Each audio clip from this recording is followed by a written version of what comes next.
প্রিয় নেতাকর্মীবৃন্দ, আমরা রাজনৈতিক দল এখানে উপস্থিত প্রত্যেকটি মানুষ আপনার রাজনৈতিক কর্মী। আপনি একজন রাজনৈতিক কর্মী বা একজন রাজনৈতিক নেতা হিসেবে আপনার পিছনে যদি পাবলিকই না থাকে, তো আপনি কিসের রাজনৈতিক নেতা? আসসালামু আলাইকুম দর্শক। খুলনার শান্তি শেষ। যে খুলনা ছিল শান্তিপ্রিয় একটা শহর, সেই খুলনায় এখন প্রতিনিয়ত দোকানপাট, ঘের বাড়ি সবকিছুই দখল করে নিচ্ছে ফখরুল সাহেবের সোনার ছেলেরা। দর্শক, এখানেই শেষ না, আরো কত জায়গায় চাঁদাবাজি, ক্ষমতার দাপট যে দেখাচ্ছে এই বিএনপি, মনে হচ্ছে যে এরা আওয়ামী লীগের রূপ ধারণ করেছে।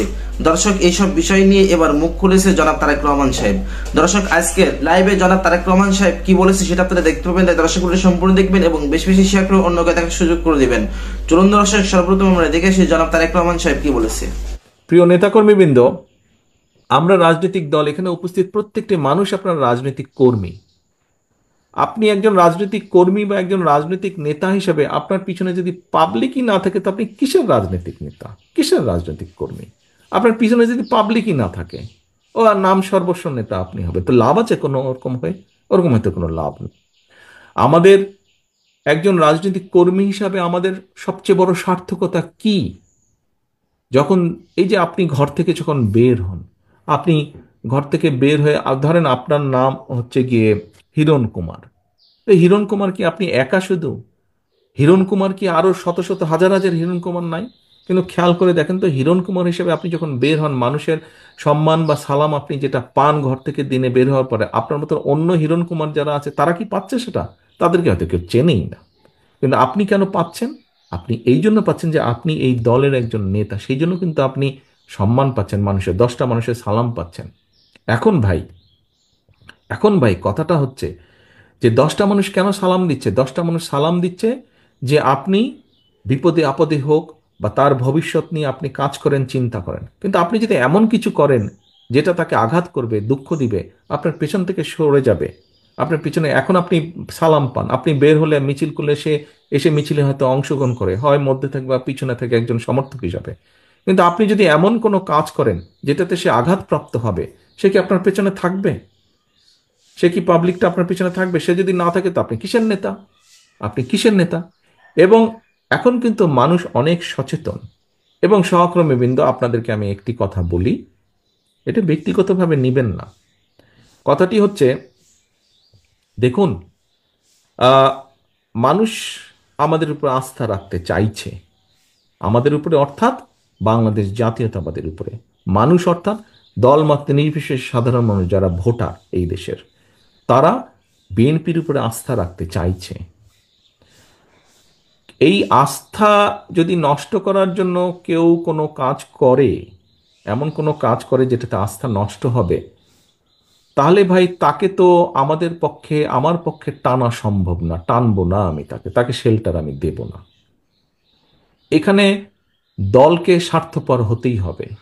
কোনো ব্যক্তির কারণে, কোনো নেতার কারণে, কোনো কর্মীর কারণে যদি মানুষের আস্থা নষ্ট হয়, তাকে আমরা ওন করতে পারবো না। বিকজ আমরা বহু ঝড় ঝঞ্ঝার ভিতর দিয়ে আজ এখানে এসে দাঁড়িয়েছি, বহু অত্যাচার নির্যাতনের ভেতর দিয়ে এখানে এসে দাঁড়িয়েছি আজকে আমরা। কাজেই আমাদের পক্ষে আর সম্ভব না যে কেউ নিজের বিষয়, নিজের স্বার্থ নিয়ে এমন কিছু করবে যেটা দলের স্বার্থকে আঘাত করবে, ক্ষতিগ্রস্ত করবে।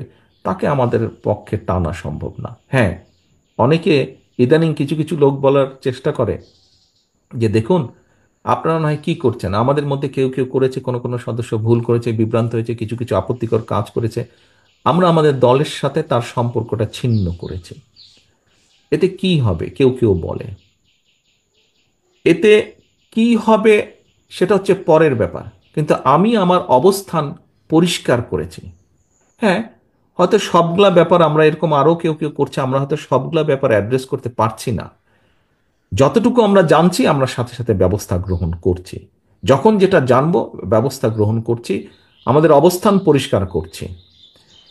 এখন ওই যে বললাম, কেউ যদি বলে হ্যাঁ আপনি বের করে দিলেন, কি হবে? বের করে দিয়ে অন্তত একটি বিষয় আমি বলতে চাই। সেই বিষয়টি হচ্ছে, সমাজে যে খারাপ মানুষ নাই তা তো না, ভালো মন্দ সবকিছু মিলিয়ে মানুষ, কিন্তু যে খারাপ তার সাথে আমরা সম্পর্ক রাখতে চাই না। যে অন্যায় করে, যে কিছু করে, তার সাথে আমরা সম্পর্ক রাখতে চাই না। অন্তত এই ব্যাপারে আমরা মুখে বলবো একটা, কাজে করবো আর একটা, তা নয়। যা আমরা মুখে বলছি, আমরা চেষ্টা করব আমাদের কাজের মধ্যেও তার রিফ্লেকশন বা প্রতিফলন থাকবে। সেজন্যই আমরা ব্যবস্থা গ্রহণ করছি। একটি রাজনৈতিক দল হিসাবে, একটি সংগঠন হিসাবে যেটি আমরা সর্বোচ্চ করতে পারি, আমরা সেটিই করছি, সেটি করার চেষ্টাই আমরা করছি, সেটি ইনশাল্লাহ আমরা করব। এখন আমরা যদি আজকে সরকারে থাকতাম, তাহলে আমরা যেটা করতে পারতাম, যারা এসব কাজ করছে দলের সাথে তাদের সম্পর্ক আমরা ছিন্ন করতাম তো অবশ্যই, একই সাথে দেশের আইন অনুযায়ী আমরা তাদের বিরুদ্ধে ব্যবস্থা গ্রহণ করতে পারতাম। কিন্তু সেই অবস্থানে এই মুহূর্তে আমরা নেই, সেই অবস্থানে এই মুহূর্তে আমরা নেই। কাজেই সেই অবস্থানে যদি ইনশাল্লাহ আমাদের যাওয়ার সুযোগ হয়, আজকে যেমন শুধু দলের সাথে সম্পর্ক ছিন্ন করছি, এর পরবর্তীতে সরকারি অবস্থানে থাকলে তখন যেহেতু আমাদের একটি সুবিধা থাকবে, অন্যায়কারী যেই হোক না কেন, আমরা মুখে যেটা বলি আমরা সেটা বাস্তবায়নের চেষ্টা করব। এর কোনো নড়চড় হবে না, এর কোনো নড়চড় হবে না। কারণ কারণ জনবিচ্ছিন্ন যদি হয় কেউ, একটি রাজনৈতিক দল, রাজনৈতিক নেতা, রাজনৈতিক কর্মীরা যদি জনবিচ্ছিন্ন হয়, জনবিচ্ছিন্ন হলে, জনগণের বিরুদ্ধে, দেশের বিরুদ্ধে কাজ করলে কনসিকুয়েন্সেস বা পরিণতি কি হয়, ভাই আমরা 5ই আগস্ট দেখেছি, দেখেছি না আমরা? 5ই আগস্ট দেখেছি। 5ই আগস্ট থেকে অনেক কিছু আমাদের শেখার আছে, 5ই আগস্ট থেকে অনেক কিছু আমাদের বোঝার আছে। কাজেই প্রিয় সহকর্মীবৃন্দ, আমরা 31 দফার কর্ম প্রশিক্ষণ আজকে করেছি। এই 31 দফার সাথে সাথে 31 দফা যেমন জনগণের কাছে নিয়ে যাব, 31 দফার মাধ্যমে আমাদেরকে রিয়েলাইজ করতে হবে, আমাদেরকে একটি বাস্তবায়ন করতে হবে। জনগণের পাশে থাকতে হবে, জনগণের সঙ্গে থাকতে হবে, জনগণকে সঙ্গে রাখতে হবে। জনগণ থেকে যদি দূরে চলে যাই আমরা, ওই 5ই আগস্টের পরিণতি কিন্তু হবে, 5ই আগস্টের পরিণতি হবে। কাজে 5ই আগস্টের পরিণতি থেকে যদি বাইরে থাকতে হয়, যেই রাজনৈতিক দলকেই বাইরে থাকতে হোক না কেন, তাদেরকে জনগণের সাথে থাকতে হবে, জনগণকে সঙ্গে রাখতে হবে। আমি জানি সারাদিন আপনারা এখানে আছেন, অনেকে অনেকক্ষণ ধরে এই প্রশিক্ষণের মধ্যে আছেন, ধৈর্যচ্যুতিও ঘটছে আর অনেকেরই। কিন্তু আমার আর মাগরিবের টাইমও হয়ে গেছে, আমার বক্তব্য বাড়াবো না। সহকর্মীবৃন্দ, আজকে আপনারা সারাদিন এখানে কষ্ট করেছেন, কিন্তু এই কষ্টটাকে যদি আমরা সঠিকভাবে কষ্টের মূল্যায়ন করি, আগামী দিন আমরা ভালো কিছু করতে সক্ষম হব। আগামী দিন ভালো কিছু করতে সক্ষম হব, যার সুফল দেশ, দেশের জনগণ পাবে। রাজনৈতিকভাবে আপনি এবং আপনার দল, প্রিয় দল বাংলাদেশ জাতীয়তাবাদী দলও পাবে সেই সুফল। কাজে আসুন, সেই সুফলটা যাতে দেশ যেমন পাবে, দেশের মানুষ যেমন পাবে, একইভাবে রাজনৈতিকভাবে সেই সুফলটা যাতে আপনি এবং আপনার দল পেতে পারে, আমরা সেই শপথ নিয়ে আজকের এই অনুষ্ঠান আমরা শেষ করব। সেই প্রত্যাশা রেখে আমার এখানে উপস্থিত প্রতিটি নেতাকর্মী এবং আপনাদের মাধ্যমে যা আমি তাদের কাছে এই মেসেজ পৌঁছাতে চাই, আমার যে সকল নেতাকর্মী আজকে এখানে উপস্থিত হতে পারেন নাই, তাদের কাছে এই মেসেজ পৌঁছাতে চাই যে সেই সফলতার প্রত্যাশা রেখে আমি আমার বক্তব্য শেষ করছি। সকলে ভালো থাকবেন, ইনশাল্লাহ সকলে সুস্থ থাকবেন। আল্লাহ হাফেজ। বাংলাদেশ জিন্দাবাদ, বাংলাদেশ জাতীয়তাবাদী দল জিন্দাবাদ। আসসালামু আলাইকুম। দর্শক, জনাব তারেক রহমান সাহেবের কথা আপনাদের কাছে কেমন লেগেছে অবশ্যই কমেন্ট করে জানাবেন। আজকে ভিডিও এই পর্যন্ত। ভিডিওটি ভালো লাগলে লাইক দিবেন এবং বেশি বেশি শেয়ার করে অন্যকে দেখার সুযোগ করে দেবেন। আসসালামু আলাইকুম।